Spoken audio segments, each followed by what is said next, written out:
Hey guys, I'm Janetta Ramirez. I'm gonna be doing this speech on running shoes now and what we're using now than before.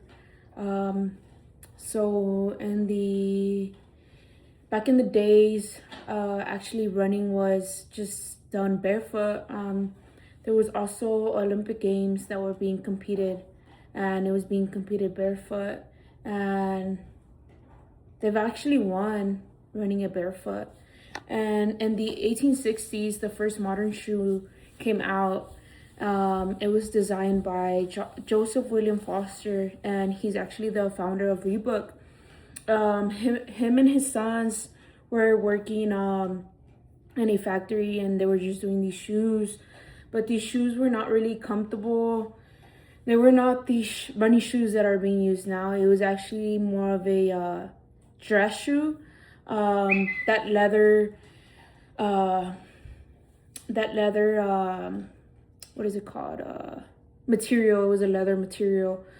And it didn't have like much flexibility. It wasn't comfortable at all. No cushion.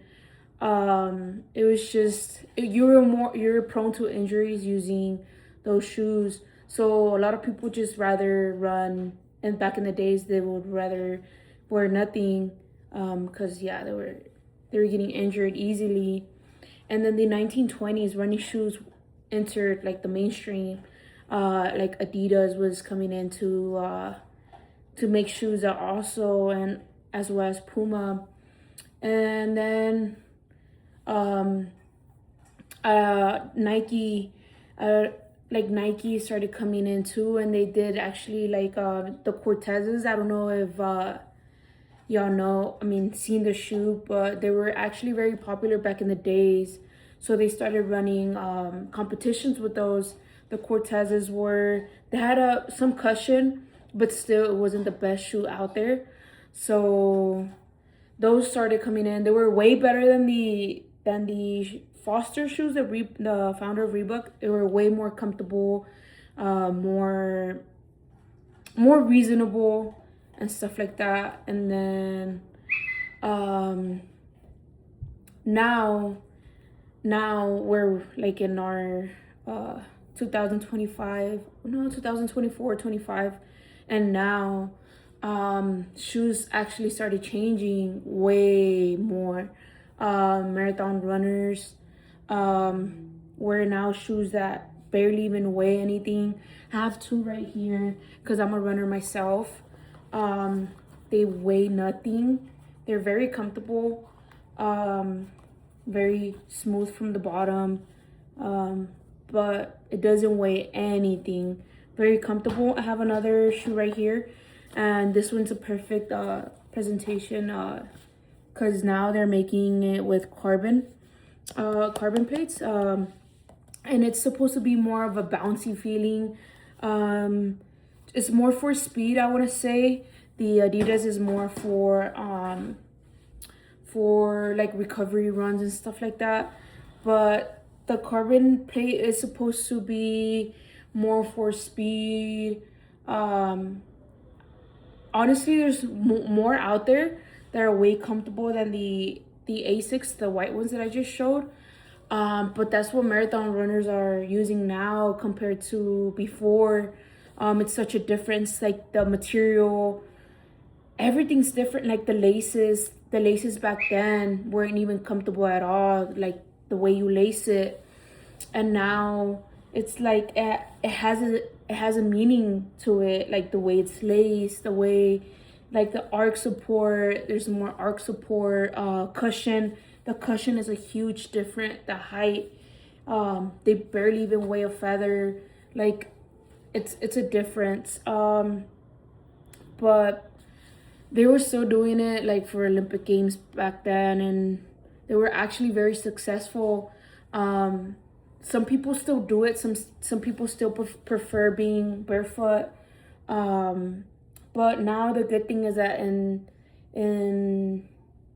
where we're living now, the year we're living now, like they're coming up with new shoes.